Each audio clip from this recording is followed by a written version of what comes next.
Sensibiliser les leaders sociaux sur la réinsertion sociale des ex-détenus de Bamako et Dioula, c'est l'objectif d'une session de formation organisée ce mardi 14 juillet 2026 à Bamako par le projet du Giakura Nouvel Espoir.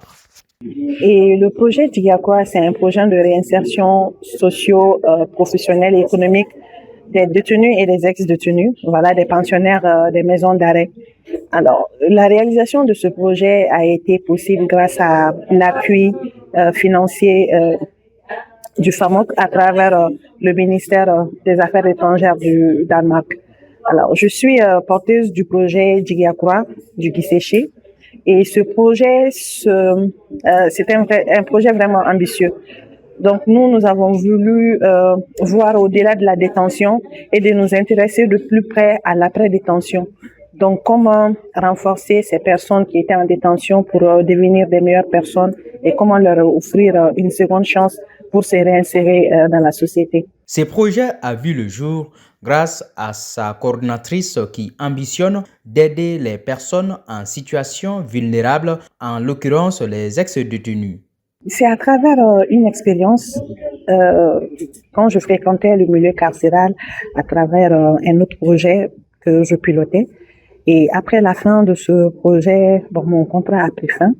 Et au lieu d'abandonner ce milieu, je me suis dit que non, vu la potentialité que j'ai vue dans ce milieu carcéral, je me suis dit que ces jeunes ne sont pas forcément, comme on le dit entre parenthèses, des bandits, des gangsters. Donc, ils ont également des connaissances, ils ont des compétences qu'il faut valoriser. Il faut juste les aider à développer ces compétences-là. Donc, c'est pourquoi je me suis dit que c'est un milieu intéressant. Il faut pas que on fait, je sais pas comment on appelle ça, on détourne le dos à ce milieu-là. Donc, c'est les jeunes, c'est nos frères, c'est nos sœurs, c'est nos tontons. Donc, il faut aider. Selon la coordinatrice générale, l'activité du jour consiste à sensibiliser les acteurs sociaux pour briser le tabou sur les défis liés à la réinsertion des ex-détenus. La réinsertion de ces personnes ex-détenues est vraiment difficile. D'abord, ils sont sujets à beaucoup de stigmatisation, de rejet, de commentaires négatifs. Donc, il faut sensibiliser ces leaders-là qui ont la voix pour que eux aussi puissent restituer aux côtés auprès des autres membres de la communauté pour qu'ils puissent comprendre que quand on fait la détention, ça ne veut pas forcément dire qu'on est une mauvaise personne ou bien qu'on ne peut pas changer. Donc, il faut changer de regard et essayer de les accompagner. C'est pourquoi on a initié cette session d'information et de sensibilisation des leaders sociaux.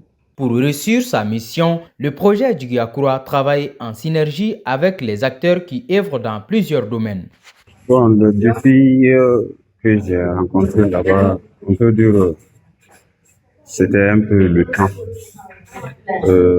J'ai juste eu à gérer, c'est-à-dire le projet en même temps, j'avais d'autres activités qui étaient liées à cette activité. Mais malheureusement, heureusement pour moi, j'ai pu m'orienter dans la situation et puis de la formation, ça s'est bien passé.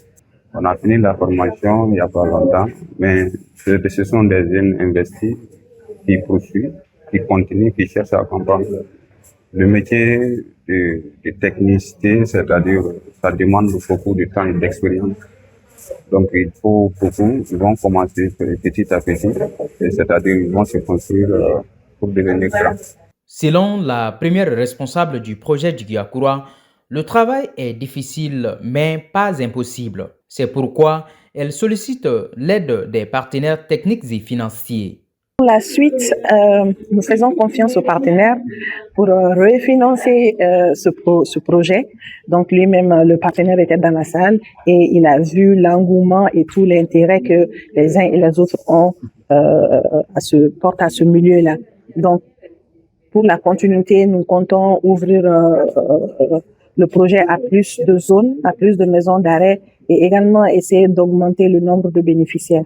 Selon cette participante, cette session de sensibilisation est à apprécier à sa juste valeur car elle permet de soutenir les ex-détenus et de renforcer la cohésion sociale. J'avoue que c'est vraiment une bonne cause. Comme vous le savez, l'accompagnement des pensionnaires, c'est vraiment capital. Il le faut pour éviter la récidive. Terre des Hommes intervient déjà dans ces initiatives à travers l'accompagnement des enfants en conflit avec la loi et les enfants qui sont en situation difficile. Donc, collaborer avec Djigiakura, c'est vraiment une bonne chose et nous avons commencé cette collaboration il y a un moment. Donc, nous suivons ensemble des enfants. Donc, nous ne pouvons que saluer ces genres d'initiatives et remercier surtout les Djigiakura pour avoir organisé cette activité. Notons que cette session de sensibilisation a permis à tous les acteurs participants de mieux cerner les difficultés qu'affrontent certains ex-détenus après leur séjour en prison. Des messages de sensibilisation sur le pardon et l'acceptation de l'autre ont été véhiculés tout au long de cette rencontre.